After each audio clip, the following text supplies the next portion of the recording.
Join us on Loose Links this week as we walk down 70 years on the reign of being Queen Elizabeth, as we talk about our experiences of what we did over this last week and the whole Queen's experience of her life, all on this week's Loose Links.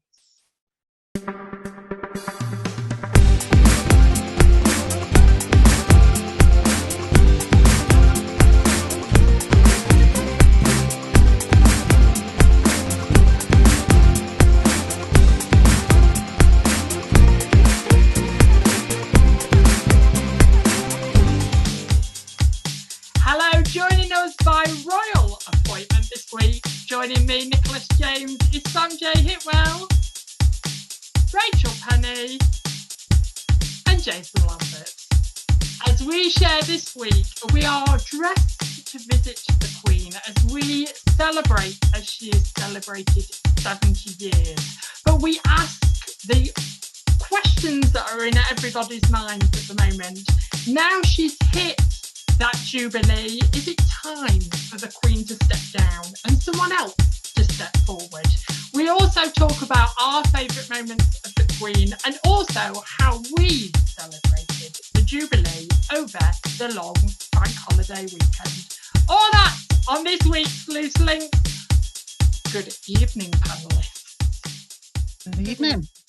As you can see, we've all dressed up. The dress code this evening, well, some of us dressed up, Rachel Penny didn't, but some of us have all dressed up fit to meet the Queen herself this evening.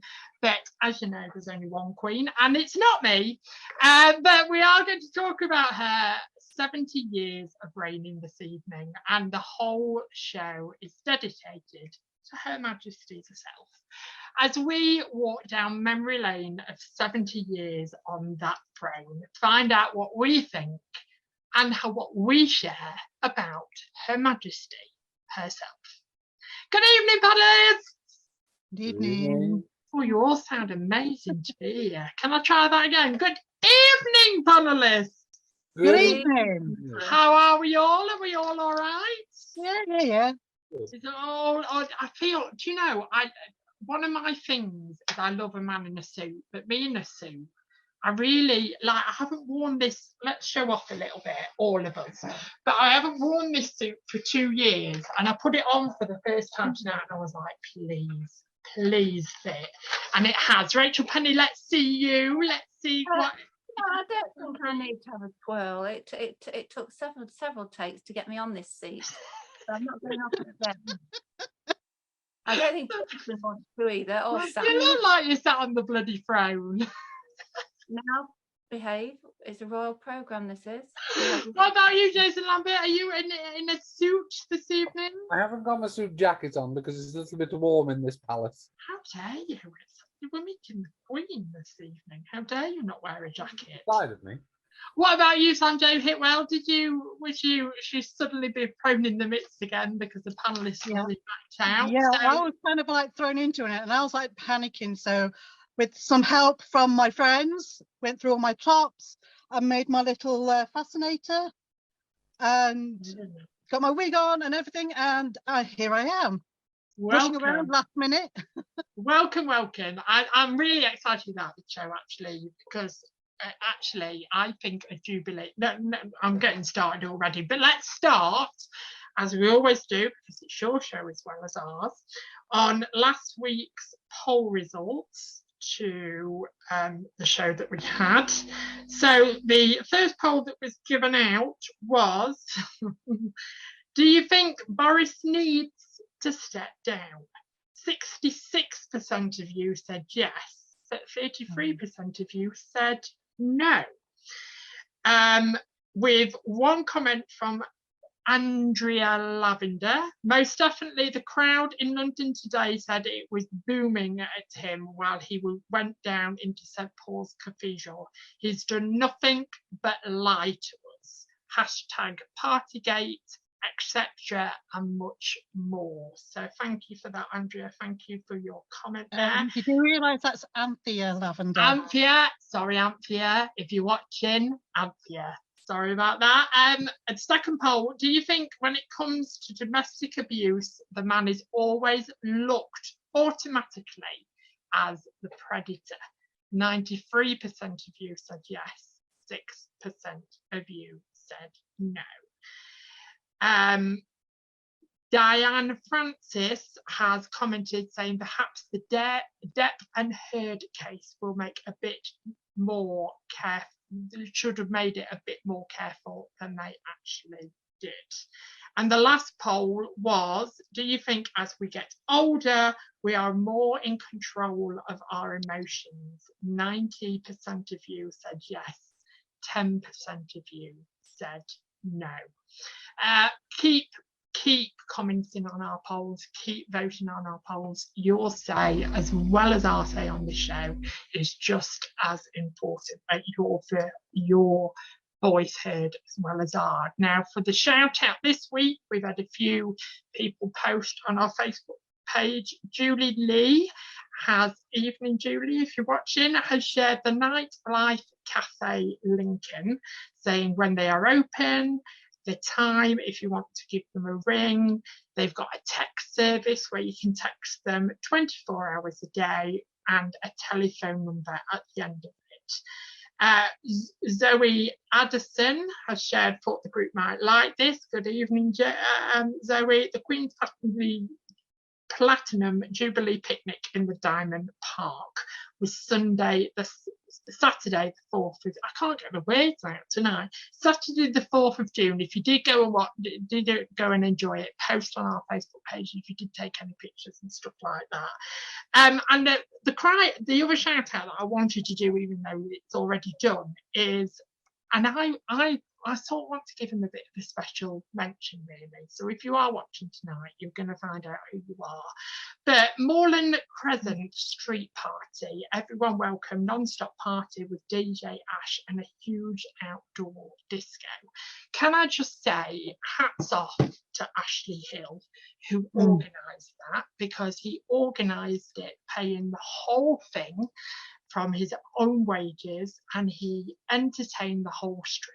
He put a disco on, he put all the food and drink on, and everybody could just come and celebrate being together as a street. So Ashley Hill, well done, because actually we need more people like that, so well done. But let's go on to this week's show. So this week, as you can see, we're all dressed up because we are celebrating the Queen herself. So I'm going to start off by asking the panel, did you get up to much over the bank holiday weekend? Did you celebrate? What about you, Rachel? What did you do? Well, I obviously didn't dress up well enough, did I? I did try, but I came on here at the last minute, as Sam did, really. I wasn't meant to be here, but I've tried my best. We got up to a street party. Well, it was supposed to be a street party in a fashion. But we had it booked for Sunday, I'm afraid, and it was a bit of a dead. Oh, you're joking. Oh, no. So we had to, well, like true Brits we carried on, we pushed through, and we ploughed through and went into somebody's garden, and all under cover. And we went home and got our socks and our boots and our blankets, and we sat there in the middle of, well, the start of summer, really, under blankets. But I don't drink, you see. I was between two ladies. They both flanked me drinking gin. So what did I do? I just had to have some as well. So I had a jolly good afternoon, actually. Did you get a bit tipsy, Rachel? Because after the first sip, usually your hangover kicks in. So how was it? Well, I was guffawing a lot. My teeth were out of control, and I looked like one of the Queen's favourites in the Grand National. But as you do. But Rachel, bless her heart, we do need to give a massive shout out to Rachel and Sam this week, actually, because they've both been thrown in the mix. Rachel's message though was had me absolutely in stitches, because I usually ring panelists and say, can you step in? But I was that busy at work this week that I just threw Rachel into it. I was just like, here's the email, Rachel, can you do it? And she messaged me saying, I'm not on this week and I've not even been asked. And I said, well, you are now. I need you are now. And she said, well, I might be doing something. I might be powdering my nose, and my nose is enormous. Rachel's weird. What about you, Jason? Did you get up to much over the bank holiday weekend? How did you celebrate the Queen? Friday, I went to the cathedral because they were having their last concert on their organ before it's taken away for its rebuild. So I went to a concert there on Friday afternoon. Saturday afternoon, I was playing for a wedding at the local church. So it was only Sunday that I had nothing to do. So I watched the things on the television. I'm so into. Did anybody watch that? Did anybody watch the concert? Fantastic on Saturday, yeah. I don't watch missed TV. it. I was at work. I've got I to don't watch watch it and catch TV. up. a glass of red wine and me watching the television. What an audience that was. You can't get a bigger audience than that. That was fantastic. And I need to watch it. I've heard great reviews of it. What about you, Sam? Did you get up to much over the 4 days? I'm afraid I didn't. I was really poorly over the bank holiday weekend. I was laid up in pain for most of the weekend, so I didn't get to do much, unfortunately. Oh, that's a shame. I worked. It was just a normal day for me. I worked the whole weekend, but I'm off this weekend, so I do want to catch up on the concert and be involved. I was told it was epic and it was amazing. I've seen like small clips of it on TikTok that's made me go, oh, I really need to watch this. But let's go on to a bit of a serious. Not too sure about Rod Stewart. Pardon? I'm not too sure about the Rod Stewart section. Oh, well, I've never been sure about Rod Stewart, but that's my opinion. But as you know, we've got Rachel Penny on this week because the Queen has celebrated 70 years and Rachel matches the age. So she's come on to be... Do you know, I'm not... That's 2 strikes, 1 more and you're out. I wouldn't want to be in your shoes, Nick. But, panel, I'm going to open this up because this could be a really interesting discussion. Obviously, we celebrated 70 years of Queen Elizabeth being on the throne, which is absolutely amazing. How anybody can dedicate a whole life to what she has done, and she's done it incredibly. I don't think I can fault her in any way. But do you think now we've hit the Jubilee, now we've got there, do you think it's time for the Queen to step down? I don't think so. I mean, she's still sound of mind. She's still doing things. I think, if she wants to carry on, I don't see any reason why not. And if she wants, she could have Prince Charles as her regent if needs be. But if she wants to carry on, I don't see any problem in that. I mean, she has started lessening the stuff that she does now. She's had to, cancel some things, and one of the other members have had to go in her place. But I think for her age, she's doing really well. And if she wants to carry on doing it, if she feels well enough to do it, I don't see any problem. I think you've got to remember we are talking about a lady who is 96. I don't know many other 96-year-olds who seem to be as in finer fettle than she is. I know people will say, well, she gets all the help she needs and she's looked after and everything like that. But I don't think she should step down. She said she wouldn't. She said, I will serve for my entire life, whether it be long or short. And I do think that the Queen will die on the throne. Yeah, I think she deserves to do what she wants to do. And I think there's no other country that's had the reign of this length of time. We're unique in this country, and I think she's done it with such dignity and such class that I don't think anybody could jump in her shoes. She's not the longest serving monarch though, is she? Sorry, she's not the longest serving monarch ever, is she? Well, why? Who was Louis XVI did 72 years and 156 days, I think. So if she does another 2 years, she will actually become the longest ever serving monarch of any country in history. Yeah, but I'm always a bit on the fence when I talk about the Queen, because if we think about the Queen Mother, she stepped down for Queen Elizabeth to come forward, and I there's a part of me that wants her to step down to enjoy seeing whoever it is, Prince Charles, Prince William, whoever's next, to step forward and to be a guide in a sort of way, to be there, because I do worry that actually, will the monarchy change when Queen Elizabeth dies? Is it Queen Elizabeth that has kept it private and kept it like she's never really given an opinion about anything, has she? She's always tried to keep on the fence.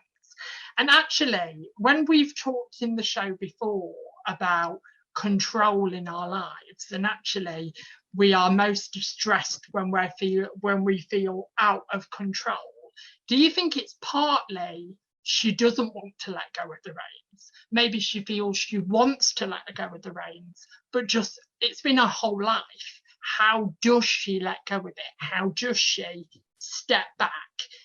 But I just think it'd be such a shame if she does die on the throne, because I just think it'd be really good to see her in the background and teaching the new person that goes forward, whoever it is. It's going to be a king, isn't it? But whoever it is goes forward, and to be a bit of a guide there. So the preparation started long time ago for all this. It's not as though Charles or then William maybe goes on the throne and then they're taught how to do it, how to be king. This preparation has taken years, from when they were born, practically, from when William was born and Charles. You know, it's not just something that's just going to happen. But can you remember the Queen Mother's time though? Can you remember, Rachel? Can you remember the Queen Mother stepping back and the Queen coming forward? Can you remember that time? And actually, it was quite nice to still see her there, to still see her in the background, to still see her in photographs. I think it would be such a shame if she stepped the Queen back. doesn't feel that. She stepped back when Queen Elizabeth took the throne in '53, though, didn't she? Yeah. And as she said in many interviews, as she's discussed, she said in many interviews, even in something that we're going to share at the end, that I am a queen, I am a mother, and I am a grandmother. And I just think, enjoy your time now with your family. You have reigned for so long and you've done such an amazing job. Those precious moments with your family are incredible. And she's, as we talked about just now, really, is she has stepped back from a lot.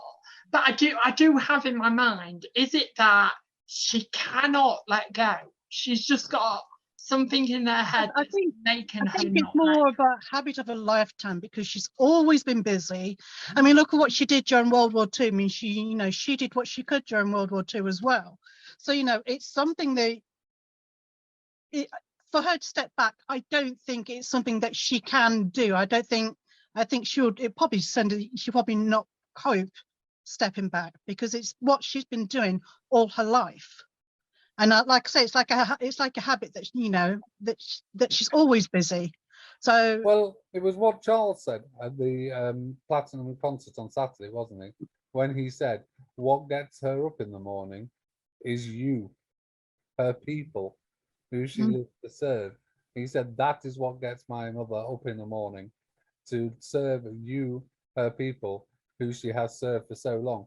And Charles said that Saturday. And I think that's why the monarchy is, that's why the Queen is as popular as she is. Yeah. Because of the way she is, her dignity, and I think nobody could do it like she does it. And I don't know what I wouldn't like. I wouldn't like her to see what would come of the monarchy if she wasn't on the throne. Yeah, I wouldn't like her to see that. Because you wouldn't?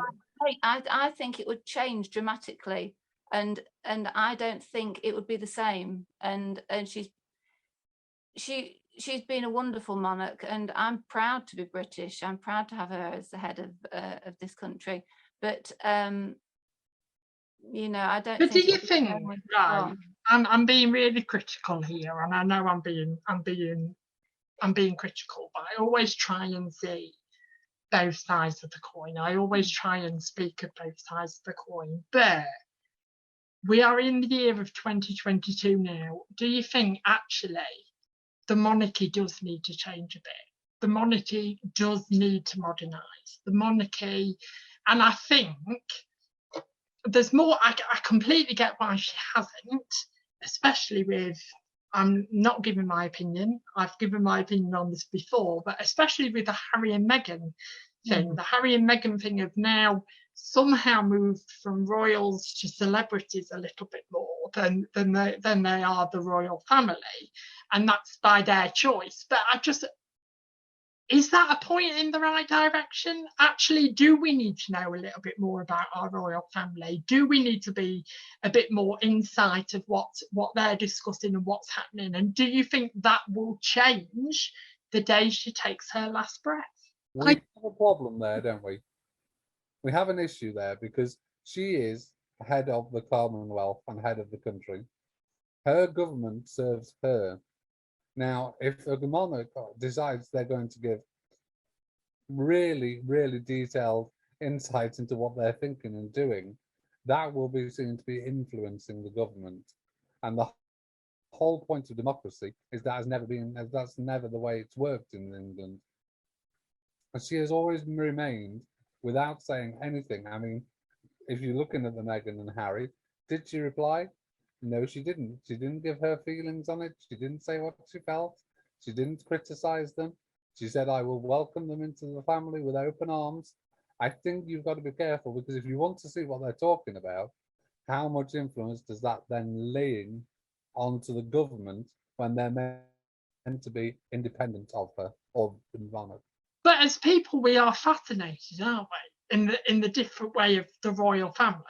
So that's why the Netflix drama, The Crown, was so big, because it was a big insight to the royal family, and everybody's interested. And talking about making royal decisions and royal ways forward, if we think about, and I don't know if you've all watched it because I haven't had a chance to ask you, but if you think about the film The Queen, and everybody watched that film, I am utterly shocked that the Queen let that air. That the Queen went, yeah, that's absolutely fine to air, because it did not paint her in a great light at all.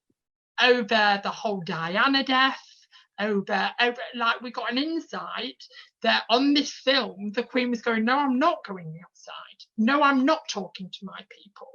And it was almost, when we watched the film, because I was very young when Diana died, but we were almost shocked and horrid by this film of the Queen saying, actually no. And when I look back on the film now, and when I watch it, because I watched it a couple of times, I now feel that the Queen was forced to go out. It wasn't her decision. It wasn't her, yes, I'm going to make this public. I'm going to say how sorry I am for losing her. I think she was forced into a corner, because there was fear. There was a fear back then of the royal family destroyed and gone because of the way the monarch had acted upon Diana's death. What do we think? I think it was a difficult decision, wasn't it? She wanted to protect the children. She also didn't really want to return to England too early with the children. I mean, if you are a parent, I mean, Rachel, probably you are the best person to talk here. If you were a parent and you had grandchildren and they'd just lost their mum, would you immediately usher them straight back to the house where they had been living and usher them straight back to see everything? Or would you actually try and protect them just for a little while, especially at the age they were at the time? Yeah, I think it was a shocking time of life. Yeah. You see, I've been in a similar situation, like you were, like you said, Jason. My daughter lost her dad. We weren't together at the time, but thing I wanted to do. I wanted to protect her from what was to come, because she was only 6.5 at the time. She was very young when she lost her dad. And as a mother, you want to protect your children from that. And obviously the Queen, wanted to protect her grandchildren. So she's a woman who has maternal instincts, and obviously she's going to want to protect her grandchildren. So I think. But we can't have it both ways, guys. We can't have it both ways, guys, because the thing is, people will say that she's the Queen and she needs to come forward in this, and it's like we play a game. So in that scenario, she's okay to be a grandmother. She's okay to protect grandchildren. She's okay to do this, that, and the other. But on another scenario, we're talking about, well, she's the Queen. She should be doing something. She should be coming forward. She should be doing A, B, and C. And I just think we swing from tangents all the time about, actually, no, that's what the Queen does and that's what she's supposed to do. But in times where the Queen's a little bit sad, we go back into, well, actually, she's a grandmother, and actually, she's this, that, and the other. And I just think. No, because during the pandemic, she came out and spoke to her people, even though she was sad. She came out. Yeah, but what I was really shocked about, Jason, is that, okay, there were big stories about Diana and the Queen not getting on, massive stories about Diana and the Queen not getting on, but she, in my opinion, she should have come out sooner. She should have not waited for threats of the monarchy being broken down and this, that, and the other, and people don't want a queen anymore. And that's when she came forward. And to me, as a younger person, when I look back on it now and I look videos on it, it's the only time ever in the 70 years that I've known her be on the throne that I feel like it was a forced decision on what she had to do. This is a very difficult time, though, Nick. This is a huge job that she's got to do, a huge job.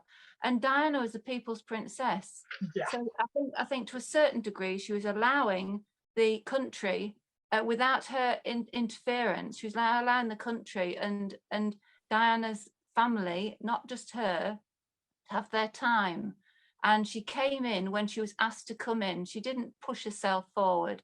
But I think she did it with dignity still, and it was an incredibly sad time, and I think she allowed the time for the people to grieve, and it was, I think it was probably one of the saddest high-profile figures that I've ever witnessed dying of all time. Diana was.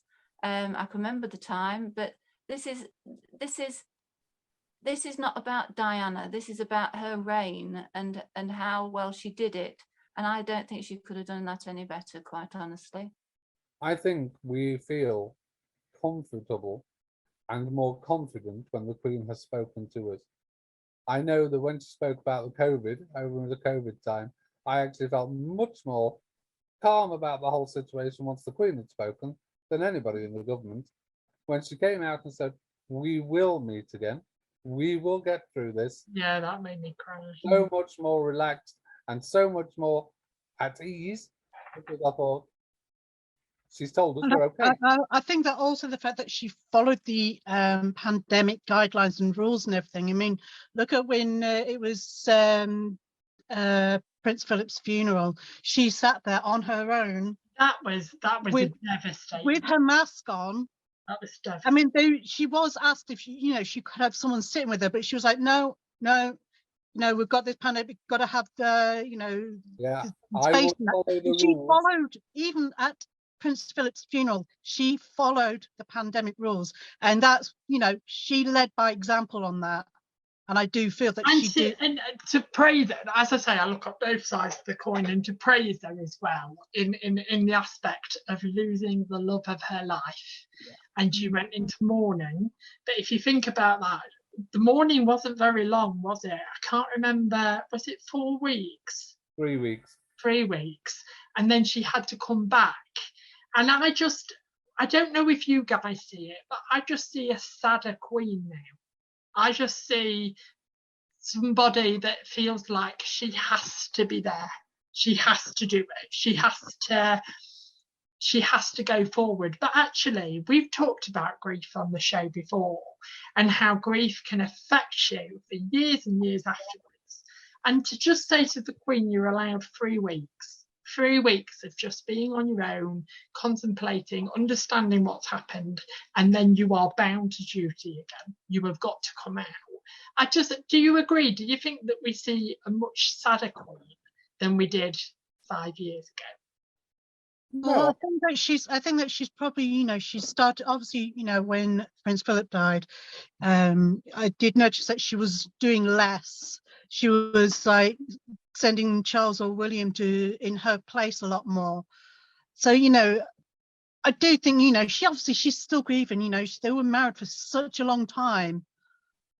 And he, you know, obviously they were meant to be, but you can't put time on grief.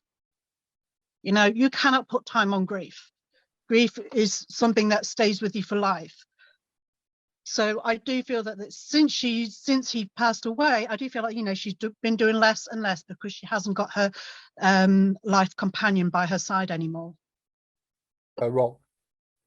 Yeah. And that was a very private part of the Queen's life, wasn't it? That was a very, she stated since he's died, it was her calming place almost. It was her escape from everything, was just being with her husband and talking about everyday life, just being normal, just being a normal human being. Do you think that we put almost sometimes too higher expectations on the Queen? I think you can do, because you expect everything, but that's part of a leader, isn't it? Turning to a leader when times are difficult, and that's what she does best. But you know, it's a very sad time for her this year. Although she's reached her platinum jubilee, she's done it alone, and I think she would have loved to have had Philip with her. Yeah, definitely. And now she feels, I suppose, very, very lonely now. She's not got her confidant next to her rock, as Jason said. And I feel so desperately sad that she's got to this stage in her life without him. Because the thing is, she's got to, no matter what her family does. Like when you think about us minions that are down here that have everyday lives and everyday family and all of that, we all fall out with family, don't we? We all have a moan and a groan about, oh, look what all they've really mucked me off by doing A, B, and C. She couldn't do that. The Queen's not allowed to do that. The Queen is not allowed to parade what she thinks about Harry and Meghan and what she does about that. But what breaks my heart is she must have had moments with her husband where she sat down and she went, you know, I'm really let down. I'm really hurt. I'm really betrayed. And I can't believe they've done that. And because she's still a human being. She still has emotion. She still has, and do you agree? Do you think she had moments where that was shut the doors, all servants away, just me and my husband, and she had time to sit and get everything off her chest and then to go forward back to the public again? I think when Charles and Diana and Andrew and Sarah Ferguson divorced in the same year, that was probably one of the moments where she just wanted to close the doors and just go, really? Yeah. And then she probably had another one over the Harry and Meghan interview where she just went, you know, I just can't believe they've done that. And all that and everything. And even though she's had those kind of moments, she has always been dignified. She's always remained steadfast. When we were all like, what's she going to say about Harry and Meghan's interview? And nothing, apart from, I will welcome them into the family with open arms. But we are assuming that, Jason. So again, I'm talking about the other side of the coin. We are assuming that the Queen has been really, really disheartened with what Harry and Meghan has done. But there's always, as you have just stated, the Queen has stated nothing. The Queen has not said a word about Harry and Meghan, apart from what you said. They will always be part of my family. So how do we know that the Queen hasn't said, thank you? Thank you for turning the monarchy into something different. I support everything you do going forward. I support everything that you have done. And I thank you, because we all are sat in our seats assuming that the Queen is so angry, upset, disheartened. What if she isn't? What if she is quite proud of Meghan and Harry? Of all his titles then, and say you cannot use the Duke and Duchess of Sussex in America. Because she's the Queen and she has to do that. So I'm talking about not being a royal sat on the throne. I'm talking about being a family member. I'm talking about, so she might have to say to Harry, well, actually, I've got to take this off you and I've got to do this and I've got to do that. And I am bound to do that. I have got to do that. But actually, you've got my full support as a grandmother, not as the Queen, as the grandmother going forward. Because everybody is sat on their thrones saying, well, the Queen is feeling this and the Queen is feeling that and the Queen is feeling the other. And I'm going, well, where's the evidence of that? Where is the evidence that the Queen is feeling like this? And everybody is speaking on behalf of her. Everybody's saying that she's. I don't think everybody's speaking on behalf of her, Nick. I think the way she's run her life and the way she's been, as we said before, steadfast and dignified, and she's carried the role of being Queen of this country to a degree where she has towed the line as Queen, and she's done it absolutely splendidly. For her grandchildren, or for Harry and Meghan to do this, it's gone off the rails. And so it's gone off the rails for you, Rachel. Maybe not for her. It's gone off the rails. Just the way she's lived her life, the way she's carried her role, she's done it the way it's supposed to have been carried out. Now, but what if she's given? We don't know what if she's given the blessing. Said she's royal role, and this is the family role. She's not given them up as a family, but the role of monarchy and of the monarchy and the royal family, that's a different kettle of fish. Otherwise, we'd all be eligible for being royal. Rachel, I disagree in a thought way, because she's bound to it. She has got to. If there's a certain thing that happens, she's got to follow protocol. She's got to do what she's always been told. That Harry was bound to it. That's why he's had his role taken away from his title. But you cannot sit there as a person and say that the Queen is disheartened by that, because you've not had a 5 o'clock cup of tea in the Royal Palace in London. Disheartened. I didn't say she was disheartened by it. I said that you can't carry on doing what the royal role and have a royal title. But that's our opinion. No, it's not our opinion. It's what's happened. Yeah, but the thing is, Rachel, what if she came out? How would you feel if she came out tomorrow and she said, actually, what Harry and Meghan did was amazing? How would the whole world feel if she said that? Fine, but he wouldn't be able to still take it's taken a path of a semi-civilian, I suppose. He hasn't got his title anymore, but it's still her grandson. So there's family. And there's the royal family, there's royalty, and there's a family, in my opinion. And so she's not disowned him, has she? She's not disowned him, but she's gone down the route of him taking his title away, and which that's what should happen. If he doesn't want to be a royal, he doesn't want to be a royal. What happened in the Thanksgiving service? All the minor royals walked in at Thanksgiving on Friday. She allowed Harry and Meghan to walk in on their own. She planned that service, and she did that in the real order of service. All the minor royals, Sarah Tindall and everybody, walked in together. When it came to Harry and Meghan, she stopped them, or she said to them, stay, and they walked down the aisle, just the two of them together. And they said that was done purposefully. But what if she is? My argument is, Jason, What if we are told that you are born as a royal? And I will always stick up for Harry, because actually, when I think about it, I don't know if I could survive as a royal. I don't know if I would be able to live the life that I've been born into. I don't know if I would have been a rebel and been like, actually, no, I don't want this. I really don't want this. You can offer me it, but I don't want it. But again, we are stating that the Queen has decided. So we are all sitting here saying the Queen has decided that is how people are going to walk in. What if people have come up to the Queen and said, well, you can't let Harry and Meghan walk with everybody else because you're not allowed to do that?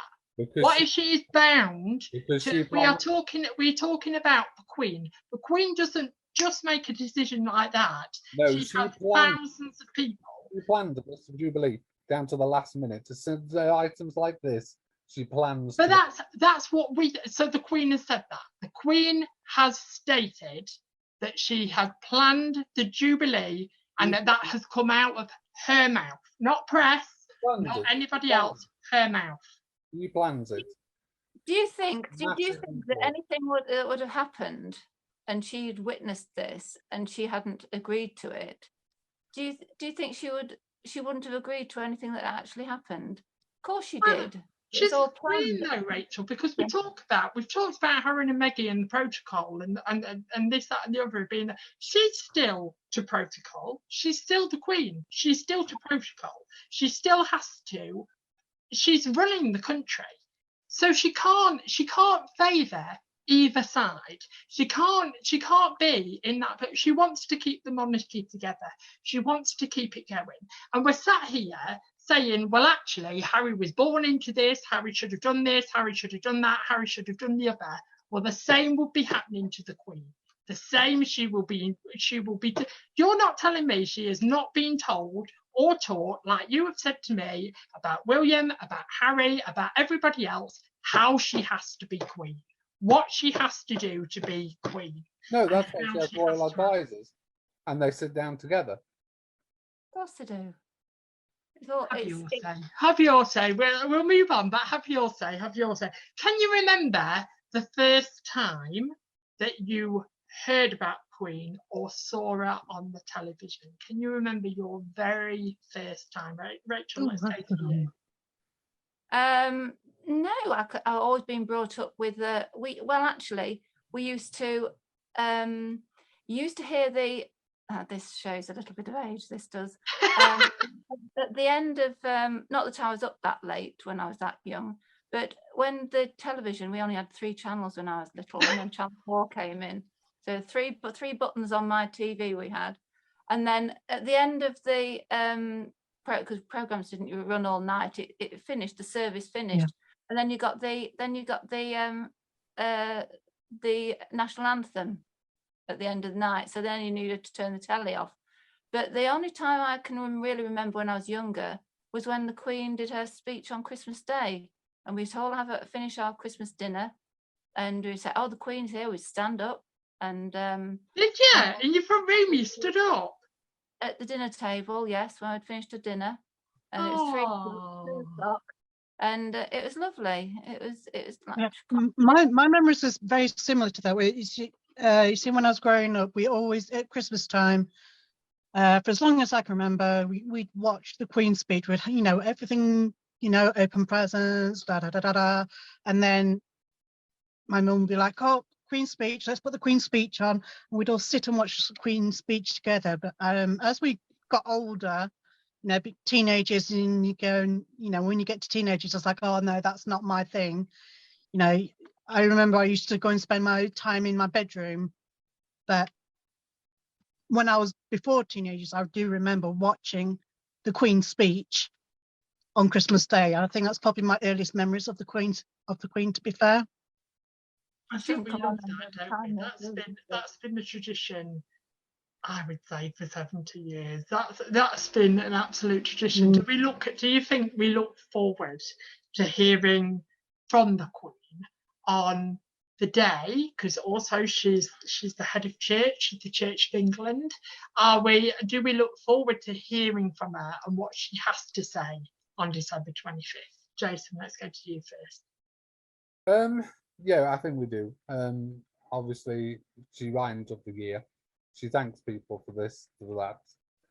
Yes, she is defender of the faith, and she always makes some kind of reference to her faith on Christmas Day about Jesus' birth. But going back a moment, I can't remember the first time I heard about the Queen. But I've always been brought up with the Queen as some part of our family, because my dad's sister's son was head pastry chef to the Queen. So we had quite a connection there, and my dad's sister has got an awful lot of invites for garden parties and to different events and things that all belonged to him that he would send to her, invites for certain things, you see. And as he was head pastry chef to the Queen, we did get a very, very nice glimpse into the palace when we went to with him once, and he said, I will take you up to my flat. He said, I will stop on the floor where the Queen is, but for God's sake, whatever you do, don't get out the lift. And we stopped on the floor where the Queen was in residence and looked at the floor, and then the lift doors closed and we went up to his flat. But yes, we went around Buckingham Palace, so it's always been part of my life.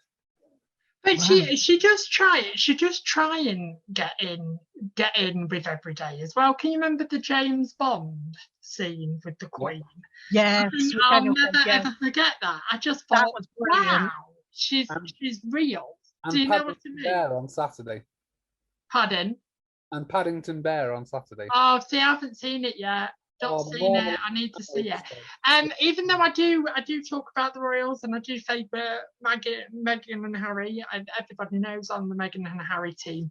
I did buy this book a couple of years ago, and actually, it's a real insight. It's called The Servant Queen and the King She Serves, and it's Her Majesty. It's written by her. Her Majesty the Queen Elizabeth II, and she talks. These were sent out to all churches of England when this was released, and we had, not for resale, it says on the back of it, but we had the luxury of being given this book. The book was at the back, and if you wanted a copy, take a copy home with you. But what I loved about this book is it's all about her faith. All about what she believes in and God and moving forward, and actually at the most difficult times in her life, that's who she's turned to. That her faith is really, really important to her. Because I think it would be, that's what worries me about the Queen dying as well, if I'm completely honest.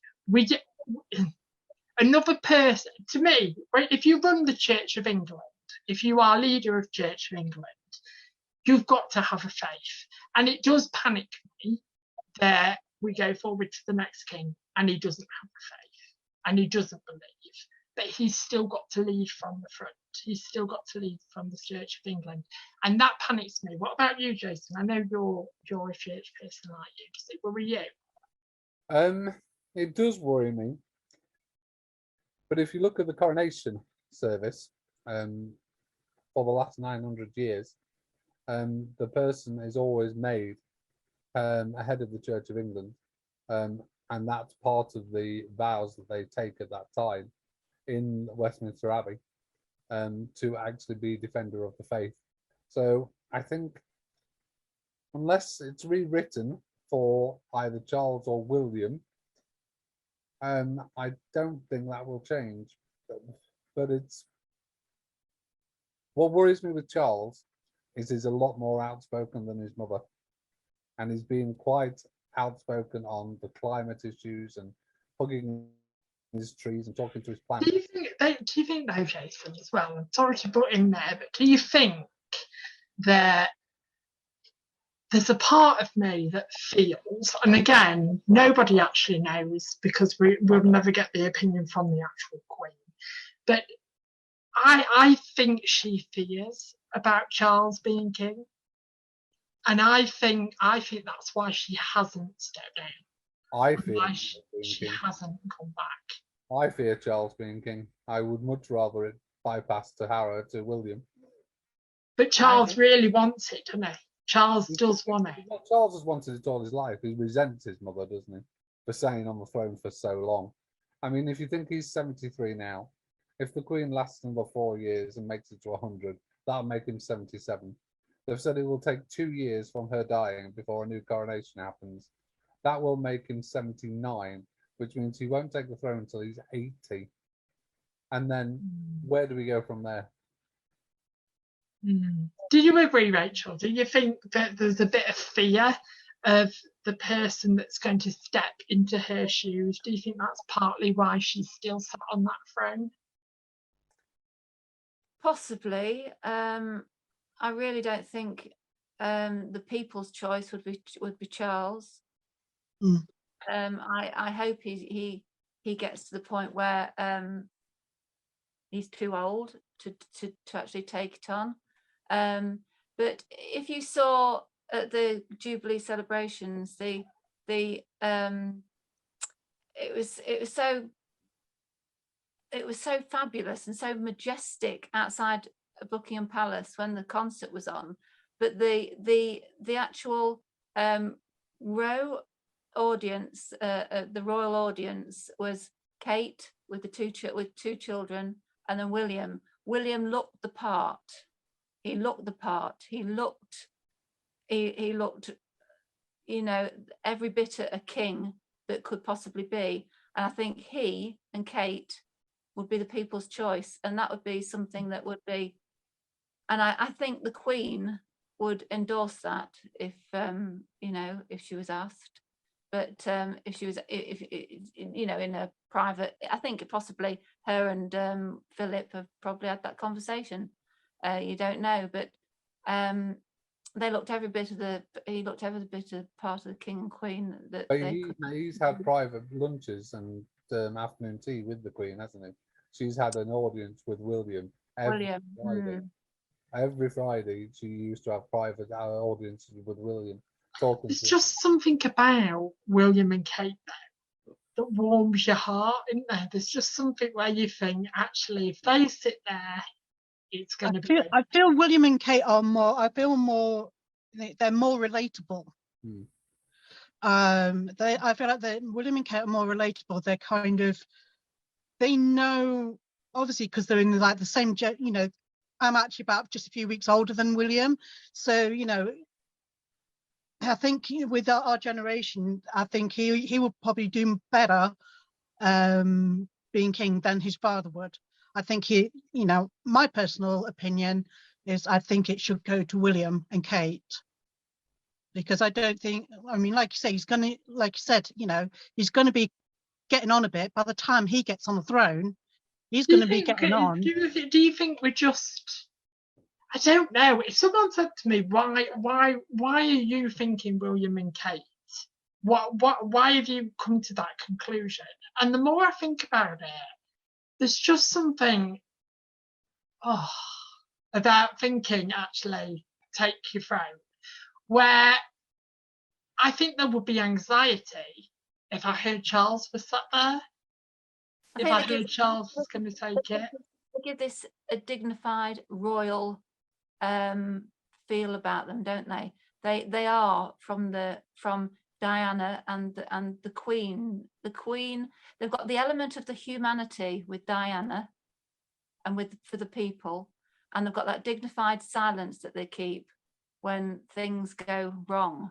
But do you think it's, Rachel, sorry to interrupt you, just do you think, joining on to that sentence, do you think we're more relaxed with William and Kate, because actually they're a family unit, they've had children, they've been together from a very, very young age? Do you think the nation is still quite bitter about Camilla and actually how all ended? And do you think that's why we're all in grievance about actually? I do think that nobody, I haven't come across anybody that really likes Camilla, so I think that, you know, that's probably one of the biggest things with why people don't want Charles on the throne, is because of Camilla and because of the way, you know, Diana was treated. And and I do think that that's why people don't want Charles on the throne, is because of the way he treated Diana, and because nobody really likes Camilla that much. Yeah, I think that is a problem, isn't it? I think the whole situation of what happened before, and then when she died, and then Camilla always being there, I think that gives people, because there was one interview that Diana did, and one of the things she said was there was always three of us in the relationship. Yeah. And obviously we all know who that third person is. Yeah, or she was never going to be queen, Camilla, was she? No. The queen has now said that when Charles takes the throne, she will become queen consort. Mm. I don't think anybody is too happy with that idea, but I think Charles will make the monarchy. I mean, he's already said he'll slim down the monarchy. He's not having as many people. He said he won't make Buckingham Palace the house. That will not be where the house is. And you just think, okay, just take a step back here, Charlie boy. You are going to be king, but you have got a massive 70 years behind you where we have had stability. Now, don't. He's got some big boots to fill for him. He's got some big boots to fill, and I don't think he is going to be. I don't think he'll ever measure up to his mom. I don't think he'll ever be able to fill those boots. I think what he'll do is he'll try and stamp his mark on authority, because he's been waiting so long. He'll just stamp his mark on authority, and I think he'll create a whole heap of slight problems, and that's where I'm with Rachel. That I think possibly the Queen holds on because she doesn't want to see what he's going to do to it when he steps down. I think she likes her plans fresh, doesn't it? Because all three of her children, except and there's Edward that hasn't. Edward's the only one who hasn't divorced. All the other three are divorced and remarried. You know, and I think it starts afresh, having a wholesome family unit with William and Kate at the helm. I think so adorable, the children. The children are so adorable, and they behave like children. Like when Louis was putting his hand over Kate's mouth when she was talking to him, and he just put it over her mouth. That was beautiful, wasn't it? Because to me, that was just a child being a child. Yeah. It was a nice candid moment. Yeah, but do you, when we're talking about Charles and Camilla and Harry and William, do you think that actually, when we think about traumas in our lives and how we get through them and the steps that we have to do to walk away from our past and become our future, which is difficult for everybody. Everybody has a different story. But we don't like to be reminded of trauma. We don't like to go back to that place and be reminded of trauma. And actually, when you think of documentaries that are still made about Diana, and when you think of dramas that are still made about the royal family and Diana being there, do you think that needs to stop? Do we need to put a stop to that now? Because actually, we're talking about real people's lives here, making entertainment. Do you think actually, for their sake, that needs to stop?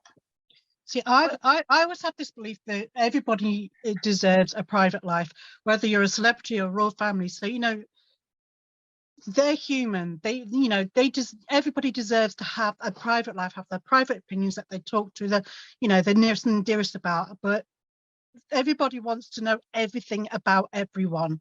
That's the problem nowadays. People are too nosy, and they want to know everything, what everybody said, what they think, what they do. They deserve to have some privacy, and they deserve to have their opinions stay within the family. And when they do dramas like The Crown, some of that privacy is not private anymore. Their private lives are kind of like out there. Yeah. And I watched like one episode of The Crown, and I was just like, I wasn't so keen on it. Not all of The Crown is reality, is it? Not all of it is the truth. Some of it is scripted to make dramatized. And not all of it actually happened. But And I think that's something documentaries, aren't there? There's always going to be documentaries on things like this because it's history, and there's people being born every day that don't know this, and but I don't think that things like The Crown, I've never seen that, so I think possibly some of it is. There's a human being, Rachel. We're not. Let's take the authority of the Queen away and the authority of just for a second. Imagine the worst trauma you've ever gone through, and that's constantly shared on television. That's constantly put on a TV screen. The worst trauma and experience of you gone through. Would you be able to cope with something like that? No. I'm not royal. I'm not a royal, and the royals are built and made differently. Although they're human beings, they're definitely human beings. They feel that what we feel, yes, but they have mechanisms and that built in to cope with these things. I could not do a fraction of what the Queen or a royal can do. It takes years and years from being born, all this training to be born into the royal family. I don't think Harry, what he did to escape it, I don't blame him. But the thing is with Harry, I wouldn't have wanted that, but it's the way it was done, and the whole everything out into the open. It should have been like Anne and her. I've forgotten her husband's name now. It's gone now. But they've gone into the distance, haven't they? They've gone into the background. But Rachel, have the royal family got it? So have they? Are they built different? Because they must be, because I couldn't do it. Not you or I. Yeah, but let's not go on. Let's not go on Meghan, but let's just go on Harry now. And how long did it take Harry to come out and say, "I am struggling"? I am struggling. And it's not saying to me for one split second that the royals have got hands on everything and they can deal with everything. That shows to me that even though you can be a prince and you can be a queen, and yet you still struggle. Yes, but Harry would not be king. Harry would not be king. If you've been like. What I'm saying is the royals that have gone before, they're not like us. They're not like you or I. And Harry's got the gentle side of his mother as well. I'm not saying so. Rachel, are you saying to me that if the Queen had come out in her 70 years of actually I'm struggling with mental health, that she should have been taken off the throne for doing that? No, I don't think that at all. But I think she's made of stern stuff, and she's that's almost saying to people with mental health. No, it isn't. Don't you put words in my mouth, Nick. No, that is not. We haven't gone through the life that she's gone through. She's gone through all that trauma that there's been. Her father, the war effort, her mother. We don't know what happens behind closed doors, Rachel. She could have struggled for years and years. For her to last this long, she's got to have been made of grit, real true grit. And she's been brought into she's got, like my grandmother. My grandmother was 96 when she passed away, and she used to say what she'd been through, from horse and cart to the man in the moon. The experience that she'd got gave her a different type of character than I've got, because people are built differently, and the royals up to now have had a different way of coping with things. Now there are different traumas. There are different traumas that a lot of people cannot cope with in this lifetime. Sorry, Harry, yes, I'm struggled for years and years, and because he was a prince and a royal, didn't feel like he could come out and say I'm struggling. Well, I'm not saying that was wrong, but yes, I'm saying that he could go away and he could leave the royal family. That's fine, but not you or I or people. This is where I think it's going to finish. It's going to finish probably with the Queen we've got now, because she's made of different stuff than what we see in front of us now. Except I'm hoping William is different. William and Kate look the part. I'm just saying they've gone through different traumas and different ways of coping with things. Can you imagine Philip? He was outspoken, like a bit like Charles. But William is a bit like his mother. He's more gentle, but he's got something a little bit extra. You can see he's made for the job. How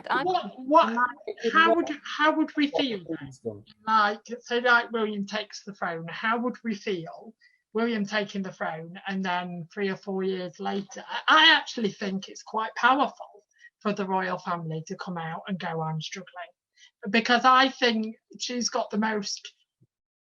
We are, and I get what you're saying, Rachel. I completely I don't think it's a weakness. I'm not saying it's a weakness. No, I know. But what I'm trying to say is that we need to break that mold. And that's the whole point of the mental health voice coming forward. But that's what there are still people that state that in generations before, they were made of stronger stuff, and they wasn't. They were taught and moulded that this is how you deal with stuff. Well, no, because that's not what William was doing, is it? Because William is highlighting mental health. Yes. He was actually. But Jason, everybody's mental health is very different. Yeah, but if we can't just put Harry and William together and say the both suffered. William talks to male footballers about male suicide and mental health in football, in sport, and he actually hosts people talking about that. Yeah, he's defending it, but Harry and William are, because they've gone through the same trauma, doesn't mean that they have to go through the same way of showing mental health. No, I understand that. And the thing is, I think, if I'm completely honest, I think Harry broke the mold, and he was like, do you know what? I'm going to be a royal that's in a royal place that's going to announce to the world, I am struggling, because I am human too. Go to therapy since he moved to America for his mental health. Well, imagine, because the thing is, Jason, there's been many people that have needed to disappear from everyday life when they suffer mentally. Harry said he was struggling with his mental health. When he moved to America, he hasn't been to therapy. But I still struggle with mental health. How do we know that? We don't know if he's in therapy or not. Do you know what I mean? I don't go to therapy everywhere. I have dips and ups and downs and stuff like that. I'm not going to therapy, but there has been times where I've had to disappear from my normal everyday life because actually I can't cope with it. I can't deal with it. What if Harry felt like that? You couldn't run the country having dips, could you? Dips up and downs. I don't know. That's a bit like, you've got to be this person. No, I'm not saying it's wrong, because I've dealt with mental health. I have mental health in the family. I'm not saying it's wrong. It's a condition. It's something that happens to people, and it's damned flipping unfortunate, and it's sad. But I'm saying you cannot run the country. Could you look up to the Queen and say you can run the country? Could you run the country and make decisions for the people if you're in a bad place? Yes. You couldn't. Because anybody suffers with mental health, Rachel. And until you've been down that road yourself, as mental health charities shout out every single day now, everybody suffers with it. Everybody suffers with it. And you're making out, Nick, that I'm saying mental health is a problem. I'm not saying that at all. What I'm trying to say is, I completely get what you're saying, but the Queen has come from a generation that has been moulded in the way this is how you deal with mental health. Harry hasn't been in that generation. Neither has William. And we've had two different experiences of mental health. I think when Harry came out, I thought his brother was wonderful in the way that he's speaking to footballers, he's going out there. It's a way of him saying, I'm with you, brother. I'm completely with you and I'm here. But we cannot measure that to the Queen, because the Queen has come from a generation that was shooed and shut up about mental health. Are you sure about that? That's your opinion. That's your opinion. But that's what we've been told for years. I have to agree with that with you there, Nick, because obviously, back in the war and that, nobody talked about mental health. When soldiers come home from war and that, nobody talked about PTSD or anything. They just did things on their own. They just dealt with it. But nowadays, because it's not a taboo subject anymore, it's more spoken about, and people are talking like we are. We're talking about mental health, and the fact that we have, that it needs to be talked about more, especially men's mental health, because obviously men are supposed to be these macho guys who don't get sad, don't have bad days or anything. But toxic masculinity comes to mind with that bit. But we're talking about mental health, and this is what we need to be doing. And this is what obviously what William has been doing, because he's had mental health, obviously, for him to talk about men's mental health, he's obviously had to deal with his own mental health at the same time. So if he's talking about men's mental health, obviously he's doing it on his own experience, if you get what I mean. This is why he is the people's choice, because he's an all-rounder, is with the people. I'm not saying that there's anything wrong with mental health at all. He's in touch. I'm not accusing you of that at all, Rachel. He's in touch with the humanity. He's more relatable. Like I said earlier, him and Kate, people feel more relatable to them, because I feel like that they are able to speak a little bit more, and because obviously we're in a different generation where we can talk about things that were taboo. I mean, obviously there's still subjects that are taboo, but everything's changing, and one day there won't be that many taboo subjects. And then you have to look, that's why you look then at Charles and say, would he still be talking about mental health? Or would he still be moulded in his queen and his mother's image? Yeah, because he's from a generation. Yeah, he's from a generation. He's 73. Yeah. So he's from that one thing that does separate William and Kate from Charles and Elizabeth is the fact that they were more involved with raising their kids, and I think that that comes from Diana. Obviously, Diana was always involved in raising her boys, and that's something that William and Kate have taken on, and obviously Harry and Meghan, they've taken on the more of a parental role than previous generations, and again that makes them more relatable to the general public. Well, it was funny really, because when my cousin finished working for the Queen, he went as head chef to Diana, and when the children came down and wanted like burgers or fish fingers or something, she stopped him from cooking them, and she said no. She said they cook them. She said they learn how to cook. She said they learn how to do it. She said you can be here and watch them, but they must learn how to do it themselves. Yeah. So she was saying to them, yes, okay, you're going to have a privileged life, but you've got to do it yourself as well. On our final note then, let's go to you first, Jason. If the Queen was stood in front of you right now, what would you say? Thank you, ma'am, for 70 years. What about you, Rachel? If the Queen was stood in front of you right now, what would you say? I'd say thank you, and you've done a tremendous job. Sam? I would probably congratulate her on all the milestones that she's done, that she's achieved, and obviously thank you for her service to the country and the Commonwealth. And the Commonwealth, yes. And that brings us to the end of the episode of Loose Links. Thank you for watching our fiery debate on the Queen this week. Can you thank my panel of royals themselves? Joining me, Nicholas James, with Jason Lambert, Rachel Penny, and Sanjay Hitwell. We are going to finish on the Queen herself. Thank you for watching. Join us at the same time, same place next week. It's been a royal experience, and thank you for sharing the journey. See you next week. Grandmother, Queen Elizabeth II is one of the most important figures of the last century. So, in honour of the longest reigning monarch, let's take a look at some of the moments that have defined Queen Elizabeth's reign. While on holiday in Kenya at the age of 25, Elizabeth learned her father had died.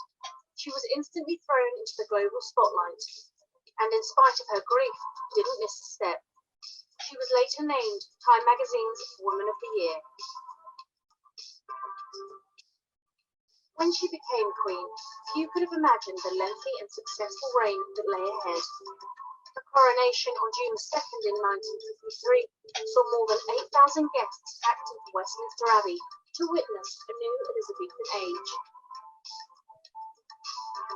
Her youth added vitality to a monarchy that had been severely tested by World War II. The early part of Elizabeth's reign was filled with royal tours, building bonds with other countries, and raising a family of her own.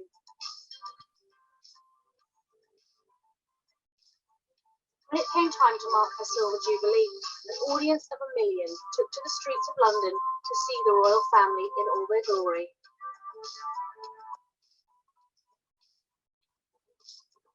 The 1970s saw the birth of the Queen's first grandchild, Peter Phillips.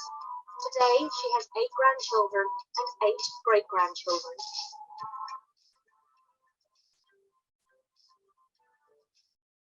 They say that in times of adversity, we see a person's true character. In 1992, 2 of the Queen's children divorced and Windsor Castle caught fire. 1992 is not a year on which I shall look back with undiluted pleasure. It has turned out to be an annus horribilis. More tragedy lay ahead in the late 90s when Princess Diana died. As your queen and as a grandmother, I say from my heart. First, I want to pay tribute to Diana myself. She was an exceptional and gifted human being. In 2002, the Queen lost 2 people incredibly close to her, her only sibling Princess Margaret and her mother. But happier times were only a few years away. Her grandson's wedding in 2011 was a joyous occasion for Her Majesty, giving her reassurance that her legacy was in good hands. And at the age of 85, Queen Elizabeth showed no signs of slowing down when she began her tour of Australia. It was the 16th time she had visited the continent. I want to tell you all how happy I am to be amongst you. In June 2012, Queen Elizabeth celebrated 60 years on the throne. The only other monarch to celebrate a Diamond Jubilee was Queen Victoria. I hope that memories of all this year's happy events will brighten our lives for many years to come. In 2015, she became the longest reigning monarch, and to this day, she continues to inspire people globally.